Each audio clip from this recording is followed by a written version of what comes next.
Hello dear friends, good evening to all of you. तो dear friends, इसी जो previous year के paper का जो ये हम सेशन सीरीज चलाए हैं, उसमें हमने पिछले वीडियो में आपको नर्सिंग एजुकेशन का ही एक पेपर दिया था।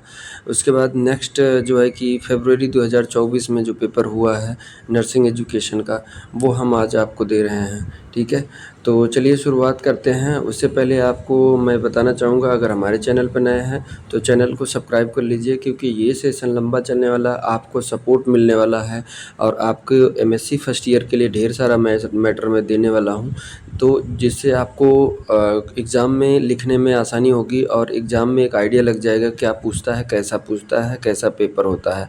तो पेपर के लिए मैं बात करूँ तो चैनल को सब्सक्राइब ज़रूर कर लीजिएगा और ज़्यादा से ज़्यादा लोगों को शेयर कीजिएगा। तो ये देखिए चैनल, इसमें जो है कि पेपर 75 मार्क का ही होता है, जैसे बीएससी में होता है। समय 3 घंटे ही मिलेंगे नर्सिंग एजुकेशन का।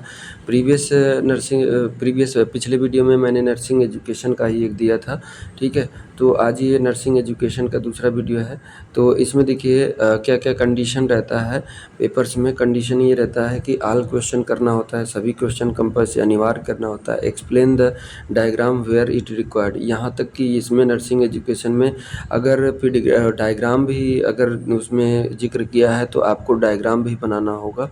The number of right indicate full mark. ठीक है, जो जिस क्वेश्चन का नंबर है वो राइट साइड में दिया हुआ है, कितने नंबर का है। Please write the correct paper code.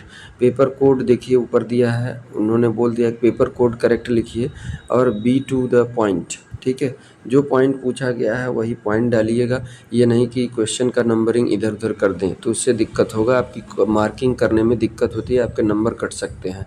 तो चलिए स्टार्ट करते हैं, क्या क्या पूछा है इसमें। देखिए लॉन्ग क्वेश्चन की बात करें तो लॉन्ग क्वेश्चन में आपका जो है कि लॉन्ग क्वेश्चन में है, पहला क्वेश्चन है आपका enumerate the standardized and non standardized test.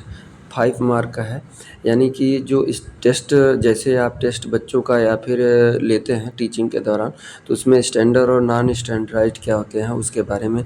इसी का दूसरा पार्ट है discuss about validity, reliability and construction of test. ये ठीक है। दूसरा क्वेश्चन है डिफाइन मास्टर रोटेशन प्लान।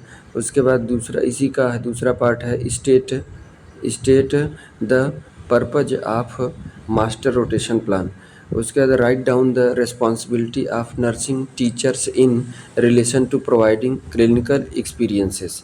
ठीक है, यानी राइट आपको लिखना है रिस्पॉन्सिबिलिटी, मतलब टीचर्स की रिस्पॉन्सिबिलिटी क्या होती है क्लिनिकल एक्सपीरियंस देने में। ठीक है, क्लिनिकल एक्सपीरियंस देने में टीचर्स की क्या रिस्पॉन्सिबिलिटी है। तीसरा क्वेश्चन है state the aim and objective of nursing education. देखिए यूनिट फर्स्ट से क्वेश्चन आता ही आता है, यूनिट फर्स्ट, यूनिट सेकेंड, कुछ यूनिट है। मैं सिलेबस के बारे में भी बता दूंगा कि किस यूनिट से ज़्यादा क्वेश्चन आते ही आते हैं, चाहे कैसे थोड़ा बहुत रहे लेकिन रहेगा ज़रूर। ठीक है, तो क्वेश्चन नंबर 3 में पूछा है कि state the aim and objective of nursing education. उसके बाद इसी का दूसरा पार्ट है distinguish between formal and informal agencies of education.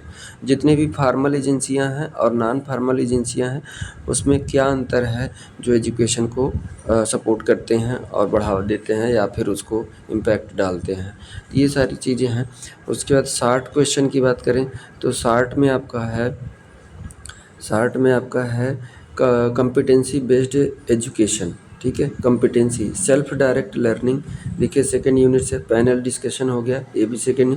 Simulated teaching, उसके बाद इन सर्विस एजुकेशन प्रोग्राम, और उसके बाद कोन ऑफ एक्सपीरियंस क्या होता है, ये चीज़ें हैं। तो इन पेपरों को आप सॉल्व कर लीजिए, इससे आपका काम हो जाएगा। पेपर सॉल्व कर लीजिए, इससे आपका काम हो जाएगा। ठीक है, तो आपको अगर वीडियो अच्छा लगा हो, हेल्पफुल लगा हो, तो चैनल को सब्सक्राइब कर लीजिएगा और ज़्यादा से ज़्यादा लोगों को शेयर कीजिएगा, अपने मित्र यार को, ताकि सभी का उद्धार हो सके।